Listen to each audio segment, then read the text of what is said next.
Hello, I'm Amanda Moore. I'm the director of the Clearinghouse Community. Welcome to the Advocacy Exchange for October 2018. The Advocacy Exchange is our monthly conversation with advocates advancing change. Both the Advocacy Exchange and the Clearinghouse Community are brought to you by the Sargent Shriver National Center on Poverty Law, a national leader in advancing justice and opportunity.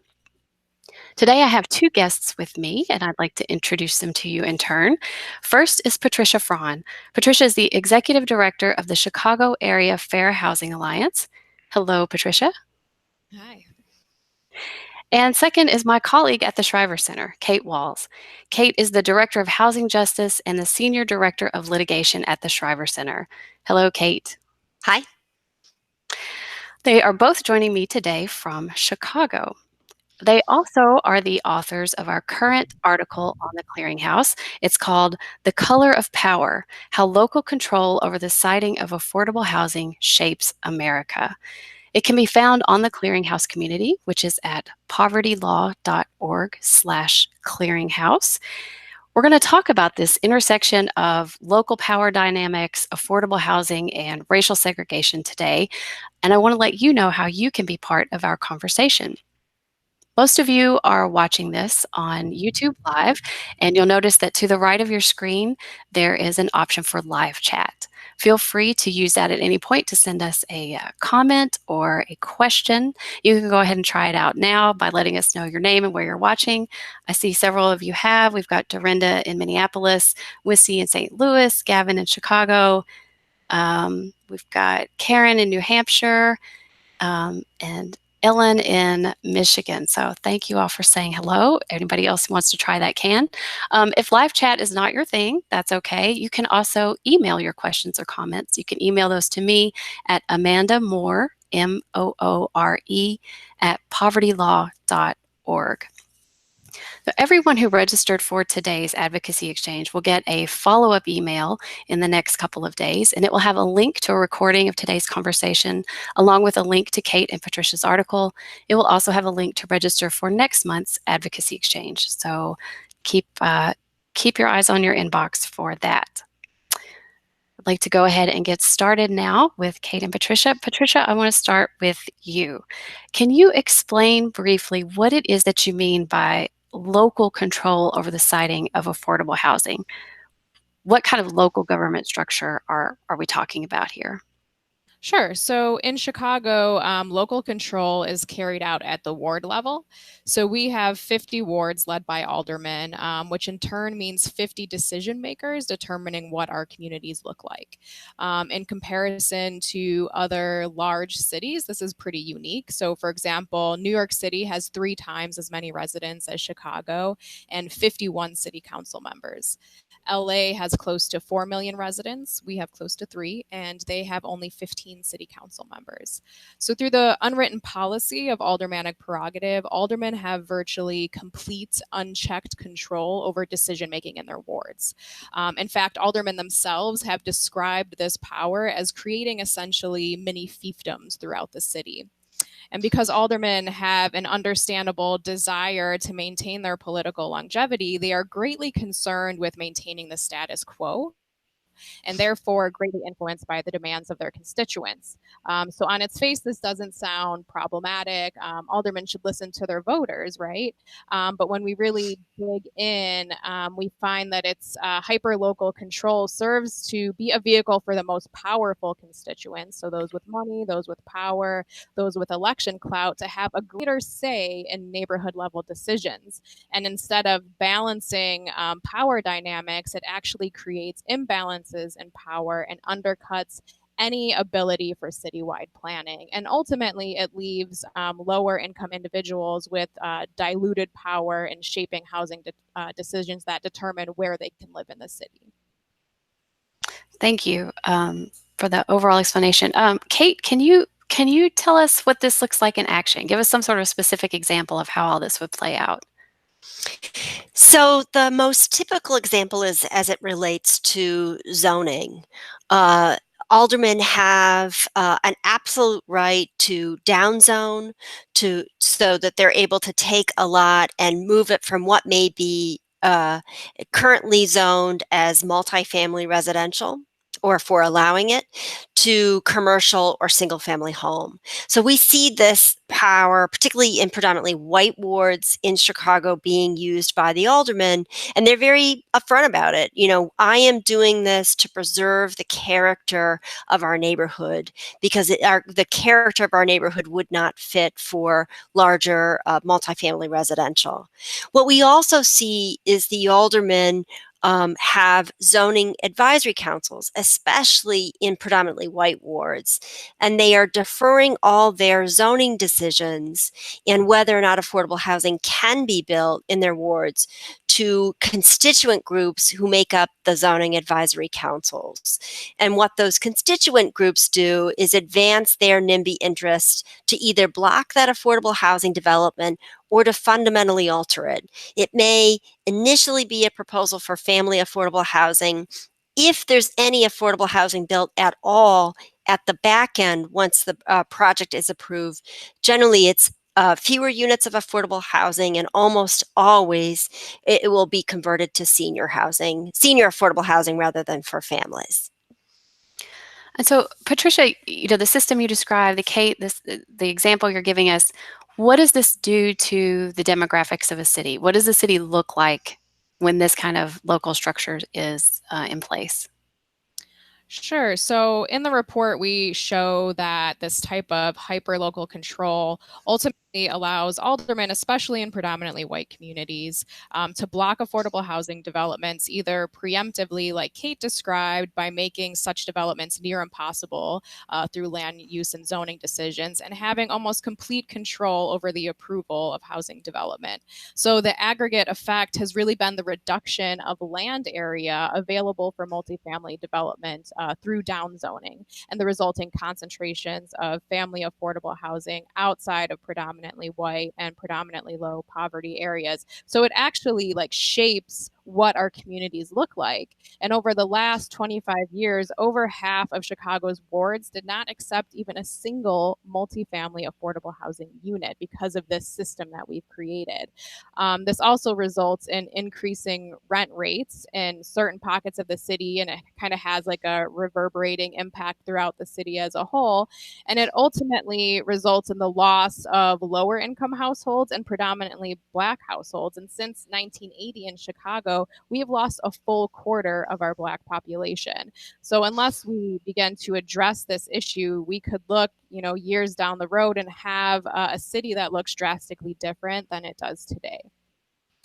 Well, I want to remind our viewers that we would love to hear from you. Is this a kind of dynamic that you see in your community or in your city? Let us know.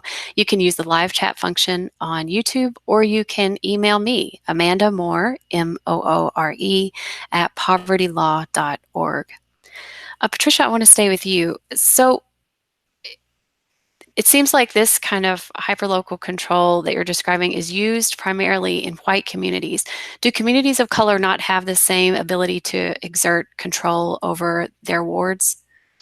Well, one of the biggest tools that creates kind of this imbalance in power is what Kate touched on, this constituent committees or zoning advisory councils.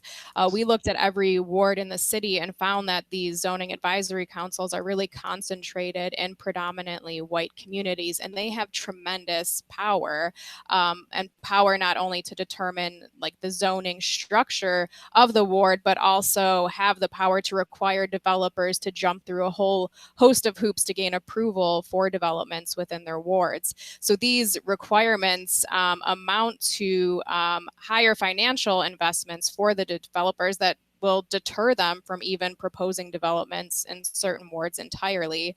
And as Kate said, even when they do get the green light in wards with ZACs, the ZACs can dictate what the housing looks like, everything from unit size to pushing a developer to build condos instead of rental units. And the same power does not exist to the same degree in communities of color. So you don't see ZACs as this kind of predominant force in communities of color as you do in white communities. And kind of interestingly, where ZACs exist in predominantly communities of color, they often facilitate the development of affordable housing. So they function almost completely differently than they do in predominantly white communities. Also, we notice a glitch in this whole system of aldermanic prerogative overall. When it's used to create or preserve affordable housing, it's often blocked, sometimes by other aldermen in the city's administration. So, for example, there was a recent fight in a predominantly white community for an affordable housing development where the opposition and the support for this development were almost evenly split. But because the opposition group was made up of really powerful local constituents, so notably police officers and firefighters, other aldermen and even the mayor himself circumvented aldermanic prerogative and insisted that the opposition group needed to be heard. So we see that when aldermanic prerogative is used to perpetuate the status quo or segregate affordable housing, there's no controversy, and no one really kind of pays attention to those decisions. But when it's used to challenge the common narrative, it can be blocked. So interesting. So just to clarify a few terms. So aldermanic prerogative is the term for the system that you describe in Chicago, where city councilmen are called aldermen. And then, so what you're saying is that even when an alderman says, yes, this affordable housing development could come into our community, that if there's a powerful opposition group, they can pull in aldermen or power players from elsewhere to block it. Right. Yeah. All right.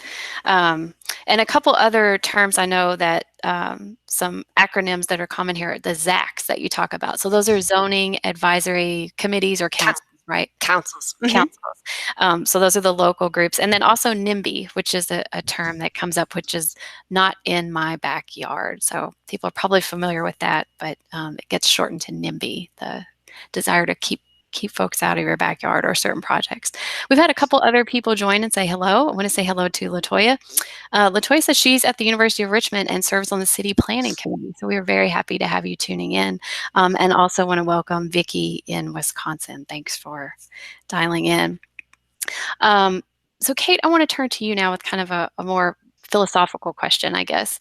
So a lot of the work that we do, we're very focused on as advocates getting input from communities. We would love to see our communities be more involved in local government, in decision making. Interestingly here though, it's communities that are acting in their self-interest that are actually harming the rest of the city. So are these sort of like two sides of the same coin, or are these such different dynamics that we're talking about that they're not comparable? What we're talking about is one constituency, white people, having access to power and using that to advance their own bias and racial discrimination against protected classes. And so it's not the type of community engagement we would want for a great society. This is where only predominantly white voices are being heard, and what they are raising, however racist, is being honored, and that housing is being blocked. And as Trish alluded to earlier, we see in other communities that are gentrifying, for example, where long-term, predominantly minority residents are trying to preserve some affordability in their communities as they gentrify, and are trying to use their community engagement and their power to influence their aldermen, to work with that alderman to preserve some level of affordability. At that point, we see that it's not true community engagement, because that aldermanic prerogative that's being pushed by that predominantly minority community is not being recognized or honored. So it's only really working in one direction, to block affordable housing. And we believe the recommendations that we are advancing and that we've seen others advance around the country when they've faced similar issues are not to remove all levels of community engagement, but to make it objective, fair, and open for everyone, not just for powerful white constituents. Thank you, Kate. And we will get to these, to your recommendations shortly. I really want to talk about those. In the meantime, though, we've had a question come in from Christy in Richmond, Virginia. Christy notes, even though Virginia is a Dillon rule state, we see the same type of downzoning or exclusionary zoning in many of our suburban counties and the resulting segregation and scarcity of affordable housing. We also see very high market rate residential rents. Is there any support for the theory that downzoning increases rent for market rate multifamily rental units by decreasing the land available for this market rate multifamily rental? I see you both nodding. Kate, you're nodding a little more vigorously. I'll let you take this. So I think that's a fantastic point. That there's a broader harm created by a city's downzoning practices, that it's actually driving up the market rents in the area. And we worked with a set of researchers who looked at that and found sort of a similar outcome within the city of Chicago. Lincoln Park, for example, is a predominantly white, very affluent community on the north side of the city of Chicago. And they've probably the highest use of downzoning has occurred within Lincoln Park itself. Relatedly, then the rents have gone up. It is a community that was historically, 20, 30 years ago, very affordable for families, but it is now one of the most expensive areas of the city to live in. Thank you. Patricia, did you have anything you wanted to add to that? Just that, I mean, this literally shapes the city. The use of downzoning, it has this reverberating impact throughout the city. And I think it's perpetuated this idea that there are areas of the city that are for the rich and there's areas of the city that are for the poor, and that's just how it's always been. When that's really not the case. There have been these system-wide forces that have changed communities like Lincoln Park that have been once affordable, and now they're extremely exclusive, and it's very difficult for any moderate or low income person to access these communities. And we'll have smaller and smaller swaths of the city that are going to be open and available to low income households unless we kind of change this underlying structure that allows for ward level decision making to determine and chip away at affordability within the community. Well, thank you. And Christy, thank you for that great question. I'll remind you, you can also submit your questions to us or let us know what you see in your communities. Use the live chat on YouTube or email me at amandamoore, Moore, at povertylaw.org. Let's turn to those recommendations that you have. They're spelled out in your Clearinghouse article. Let's talk about a few of those in turn. These are recommendations you have that could help break up some of these destructive local power dynamics. Patricia, I'll start with you. One of the recommendations is that cities should have a citywide comprehensive plan. What would that do? So we know that today, aldermanic prerogative completely stymies the ability to provide for affordable housing at the scale that's needed across the city. And we know that this hurts all of us.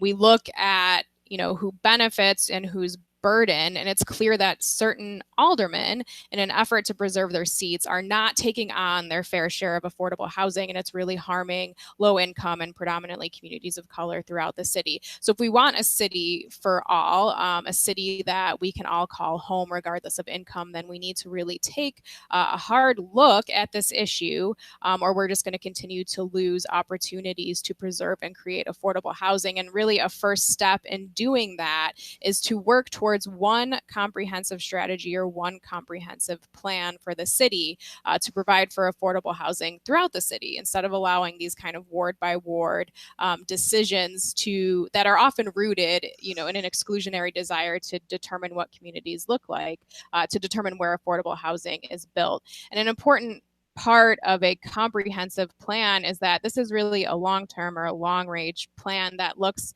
not just at affordable housing, but it connects the dots between residential, commercial, transportation, parks, and open space. And it looks at what each community kind of needs and what should be prioritized within each community to build greater equity across all communities. Thank you, Patricia. Another recommendation from your article is that cities require a racial equity impact assessment as part of their planning and housing decision making. It puts me in mind of an environmental justice circle. An important thing is the environmental impact statement. So, Kate, can you tell us what a racial equity impact assessment is? You're absolutely right. It is similar to an environmental impact statement. So it would require the city of Chicago and other jurisdictions to do a systemic investigation of the racial impact of any proposed decision that they make. And there's some great models out there. King County in Washington has had this in place for some time. It's undergirded by actual data that they collected looking at racial disparities and other protected class disparities around a range of issues, not just housing, but we're talking education, health disparities, access to public space disparities, access to food. And that is to be a great city. Chicago and any city, we need to be making racial impact statements and assessments a part of all of our decision making. Great, thank you. Patricia, back to you. There were some other structural changes that you recommend. Can you tell us about what some of those were? Yeah, I think at really the most basic level is taking away that absolute veto power that aldermen have. So when there's a development proposal, the zoning advisory councils and the aldermen cannot have that absolute veto power. So one kind of simple step would be to remove the letter of aldermanic support from that process, which is a huge hurdle for developers. And really, it's kind of the first thing in their checklist that they have to attend to before moving forward with any proposal. So really, like removing some of those structural issues, I think would make a big difference. And it's a relatively easy kind of first step. Great, thank you. We are nearing the end of our time, so I want to remind our viewers once more to let us hear from you with your questions before we have to wrap up, or your observations from where you are.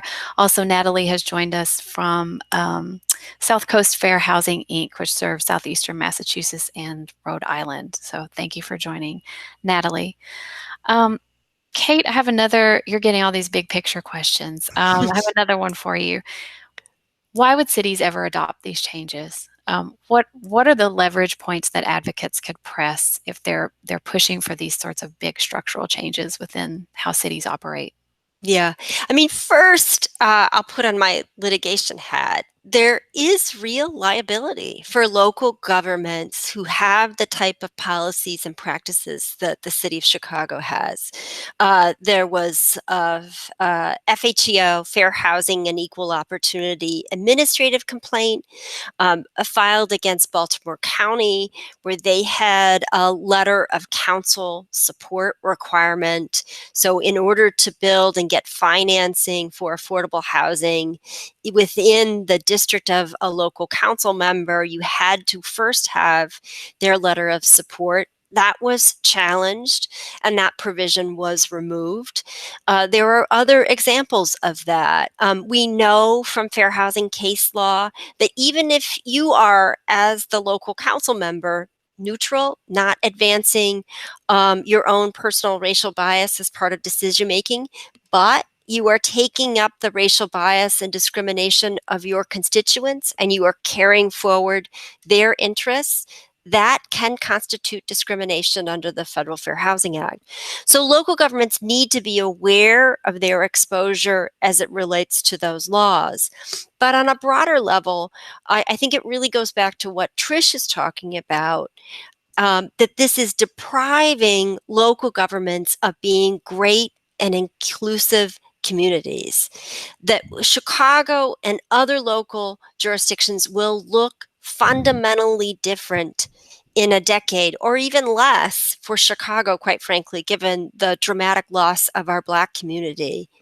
If we don't take steps to be an inclusive, transparent community guided by racial equity, that we're looking at the broader vision of what everyone needs, not just what all white, powerful constituents want. Thank you. It's an excellent summary of it. Can you tell us, are there any specific steps going on right now in Chicago to change the aldermanic prerogative dominance that you can talk about? Say Yeah. I should add that. Trish, do you want to take that one, or? Well, I mean, I can touch on a piece of it. I know recently there has been some traction among aldermen on the north and northwest side, which is kind of the predominantly white wards of Chicago, to challenge this narrative and challenge the status quo and stand up and say, you know, we have historically failed to take on our fair share of affordable housing. We have been kind of the primary actors in perpetuating segregation, and we're going to take a stand and work to accept our fair share of affordable housing because we know it's what's right for the city. So that was a letter that was put out by, I think it was 7 aldermen. Is that right, Kate? Yeah. And that was, you know, the result of advocacy efforts from affordable housing advocates on the ground here as well. But I think that statement alone is, it's a step in the right direction. It's something that, you know, I personally haven't seen before. But I think, you know, using that momentum that's being built up there, we can see some actions that will follow these positive words that we think, you know, would be a step in the right direction. Excellent.